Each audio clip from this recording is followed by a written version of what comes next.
Hi scholars, it's Miss Dunn. Today we're going to be doing math together, and today will be our last math video of kindergarten. And so I'm really glad to be here with you today. And today we're going to be working on representing and solving story problems, where we are going to be the authors of our own stories. And we're going to use a tool. We're going to use a dice to help us come up with these stories. You can play along with me as I show you how I am going to be thinking about how to create our stories, and then afterwards you get to do it on your own. So I'm going to roll my dice. Okay, I landed on 4 dots, so I'm going to include the quantity 4 in my story. The first thing that I want to think about is whether or not my story is going to be an addition story where there's adding, or if my story is going to be a subtraction story where there's takeaway.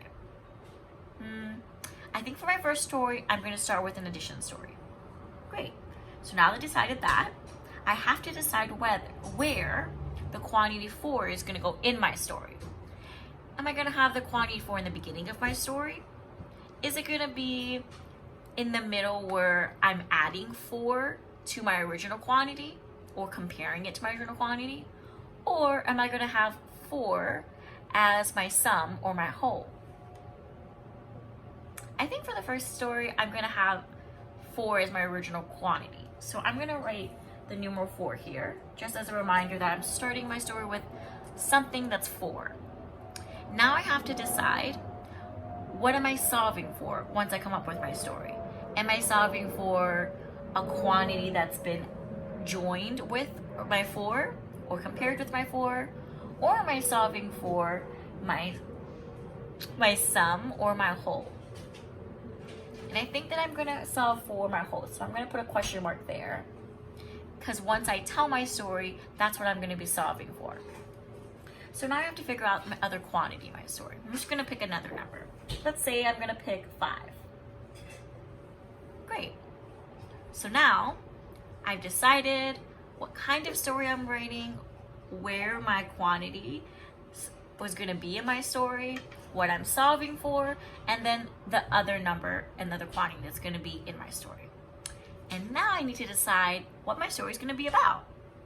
So I could write about characters, animals, people, robots, imaginary creatures.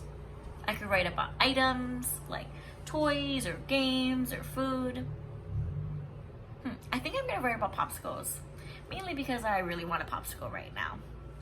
So let's pretend that I have 4 popsicles. That's what the numeral 4 is standing for. My quantity 4 is 4 popsicles.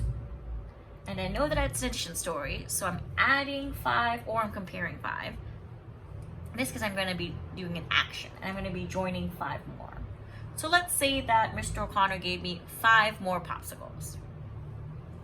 I had 4 popsicles, and Mr. O'Connor gave me 5 more popsicles. So I know that because it's an addition story, my quantity is going to get larger, and that's what I'm solving for, my whole, because these are my parts. So my question is, how many popsicles do I have now? Let's say my story all the way from the beginning. I had 4 popsicles. Mr. O'Connor gave me 5 more popsicles. How many popsicles do I have now? Great. So now I came up with my story. Now I'm going to solve for it. And I'm going to use 3 strategies to solve this story. One, I'm going to use pictures to represent the popsicles in my story.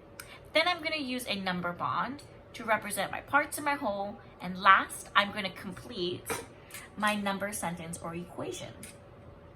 So let's start off with my symbols. Remember that when we're using symbols, we're just drawing some kind of symbol or shape that represents the quantity in your story. So I'm going to draw circles because I know how to draw that really quickly. And I started with 4 popsicles. So I'm going to draw 1, 2, 3, 4. I know that Mr. O'Connor gave me 5 more. So I'm going to draw 5 more circles to represent my 5 more popsicles. Great. Because my question said, how many popsicles do I have now? I know that I'm going to be adding them all together. I could do this by counting all of them by ones, or I can use another strategy of counting on, where I'm going to hold this quantity 4 in my brain and then I'm going to count on for the rest of my 5. You can do that with me. Ready? Put 4 in your brain. 4, 5, 6, 7, 8, 9. Great. The last number I said is 9, so I know the answer to my question. I have 9 popsicles now. So I use symbols. Now I'm going to make a number bond.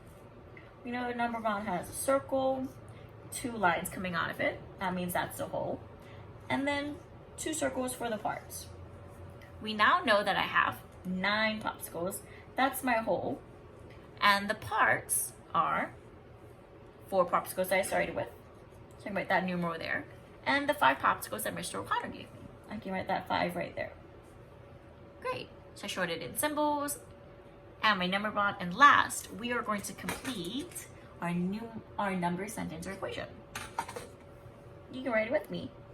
4 and 5 is the same as 9.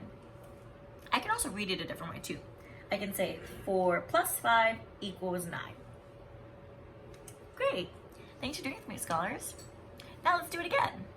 Let's make another story together, scholars. And then you can do it on your own.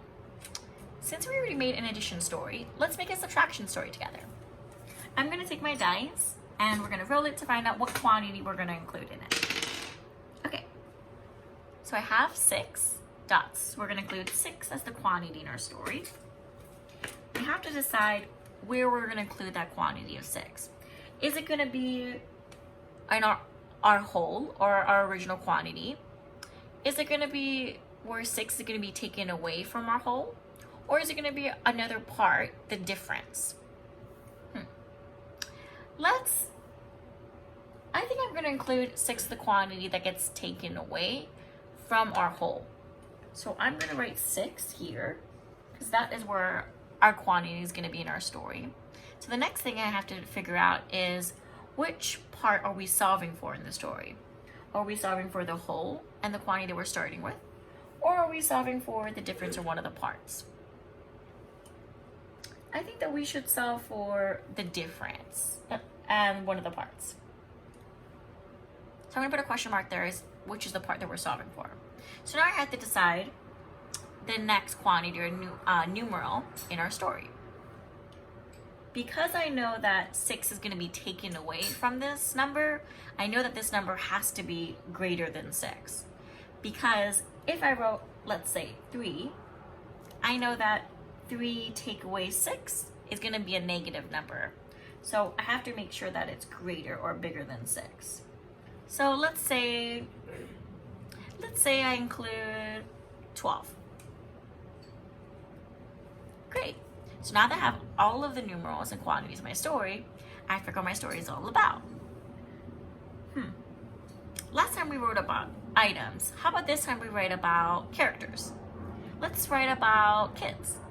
Let's say there are 12 kids swimming in the pool and 6 kids left the pool, which would leave our question to be, how many kids are still swimming in the pool? Great. So now that we know our story, we're going to solve it together. We're going to solve it again using symbols, a number bond, and then finishing our number sentence and our equation. So, let's see. We started with 12 kids swimming in the pool. This time, I'm going to make a different shape. I know how to make triangles really easily, so I'm going to make 12 triangles.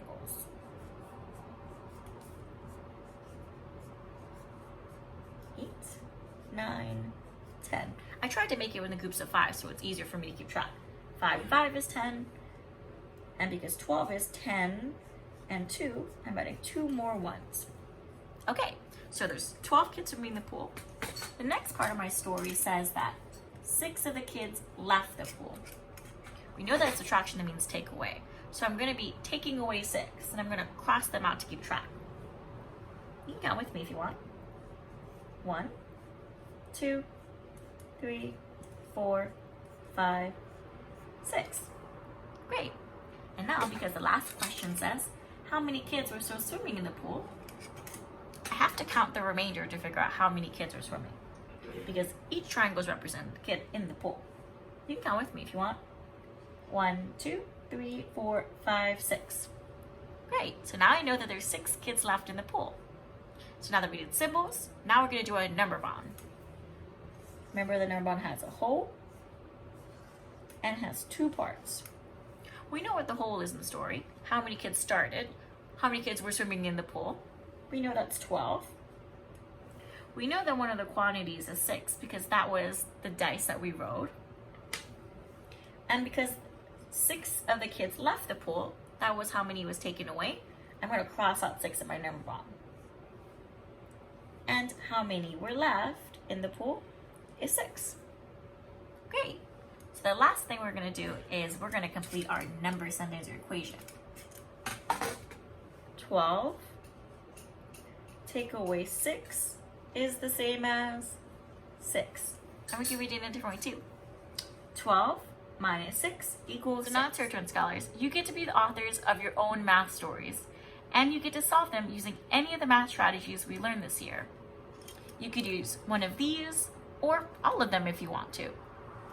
The materials that you're going to need are something to write on, something to write with, and a dice. It could be a dot dice, a numero dice, and if you don't have dice, that's okay. You can take pieces of paper and write numerals on them, and just pick one of the cards to be the quantity that's included in your story. If you want to share your story and how you solved it with your teachers, we'd love to see it. Hope you have a great day, scholars. See you soon. Bye.